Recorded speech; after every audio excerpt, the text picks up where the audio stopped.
Hey guys, Lord here, back in with another action figure review. Today we'll be taking a look at the Mattel Creations exclusive Masters of the Universe Origins Geldor. Because God forbid we finish the freaking vintage line at this point in the line, right? Boy, oh boy, oh boy. That said, this of course brought to us by, we'll say, the fine folks over at Mattel for, I don't know, the fact that it's still kind of sort of the holiday season, especially at the time I'm recording this, which is way in advance, at least 2 weeks, if not more. So, with that being said, before we get too far ahead of ourselves, when we cut right to the chase and get to the meat and taters of this review and take a look-see at all Geldor has to offer in terms of accessories, starting off with the mini comic. There's the MOTU logo on the back there. No cross-sell or nothing. I don't even think he comes with a little pamphlet. And I just realized that I was showing it upside down. Let's try that again. There you go. This comic. There's the back. Bada bing, bada boom. That's your lot. That said, this guy comes with the Axe Battle Pack. He's got both Ram Man axes, which can connect. Which, you could say this axe is a bit of DLC, because if you get that cartoon collection one, you could give that to him. Excuse me. I think I need some of that Fountain of Youth water to clear my throat here. That said, he does come with his trademark super flat axe, which is identical to the Classics one.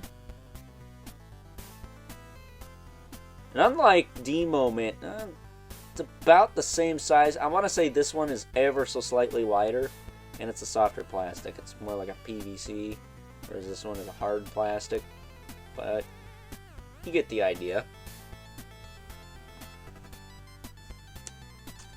And last but not least, he comes with the He-Man shield, which is kind of a pain in the arse to get on his arm because he doesn't have the open hand. Now, that said, he won't match He-Man in skin tone, but maybe he matches Triclops.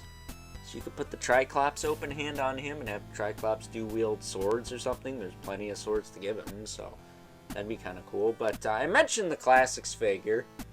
If we move Geldor over here, I can bring that one in. Shout out to my good buddy Evil Villain for providing this Classics Geldor for this review. That's kind of the whole reason I wanted it back, actually, because the story of this Classics Geldor is quite an interesting one. I got it at the Albany Comic and Toy Show here in upstate New York. I think I paid like 30 bucks for him. Then, lo and behold, I met my good buddy Evil Villain over on Instagram for those of you not in the know. And we worked out a trade, and I traded him this guy for, I don't know, Lord Dactus or Demo Man. Speaking of another Origins figure that had a Classics figure. Something like that. And I sent it to him. He had it for a good couple of years, and then I put it out there that any Classics he was willing to get rid of, I would take, and this happened to be one of them. So there you go. And there he is holding his little cup of water from the Fountain of Youth. Well, I think it's just the liquid of eternal life or something in Masters of the Universe. But basically the same thing. And if you don't want to get this Classics Geldor figure, but you want something a little bit more fun and you're still in the festive mood, because it is still December as the time this is being not just recorded, but also, hopefully, fingers crossed, uploaded.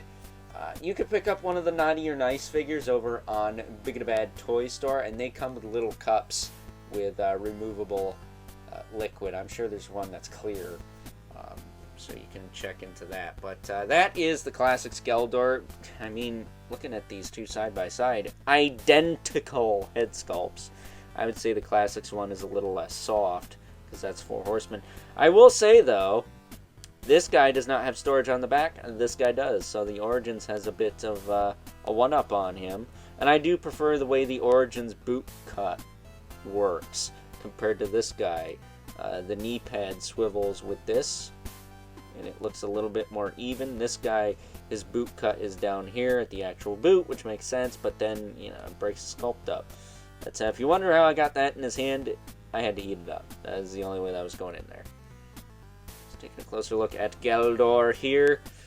His head is on the double ball peg joint. That works just fine. Shoulders will go out to the side, back down, forward and back. Single jointed elbow with rotation, swivel in the wrist with a hinge. He's got a waist twist. It's a little stuck on mine, but it works. And then the hips, move that arm up, kick out about, I figured they'd kick further than that, but I guess not. No, that's about as far as they go. They kick out that far, and then if we move his skirt out of the way,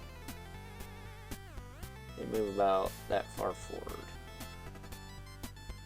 Then his knee will bend that far back with rotation there. And then he's got a boot cut, which if you bend the knee, that's a little easier to use. He's got a boot cut, and then a hinge in the foot with a rocker. So, standard Origins fare. Personally, I like to put this Ram Man axe in the back slot here. This kind of helps fill things out. That said, I will be keeping this axe handy for when I get the cartoon collection Ram Man. It is processing on Big and Bad Toy Store, speaking of which, but it hasn't come in yet as the time I'm recording this. BBTS has been kind of slow throughout the month of December getting pre-orders processed, so hopefully things will go back to normal in the new year, but I bet they'll be a little bit behind for a while, so you know, cut them some slack if you're impatient like me. That said, before I wrap this sucker up like a belated Christmas present, bringing our two regulars, the Mythic Legion's Brother Mandiboleth and the infamous K11 Spawn, who, as usual, towers over everyone because he is not a 5.5-inch figure. So, with that being said, it's time now that we wrap things up. Some final thoughts. Overall, and while I would much rather have the fine folks over at Mattel wrap up the Masters of the Universe Origins line as far as getting all the vintage characters out, as much as the next guy, I have to admit, a damn good release is a damn good release, and good old Geldor here is, in fact, a damn good release. You get plenty of accessories with the guy, even though the shield is a little tricky, and, of course, he's got the same thumbs-up pose most Origins have, so he does drop his axe once in a while, but you do have storage for one of the extra axes, and not for nothing, you do get DLC for that cartoon collection Ram Man, getting the standard Ram Man axe in a flat gray that would look great with that figure. Now, if only that figure came with it in the first place, and this guy came with, I don't know, the secret sauce to give him the gift of immortality. So, with that being said, I hope you guys enjoyed this review, and until next time, I'll catch you guys later.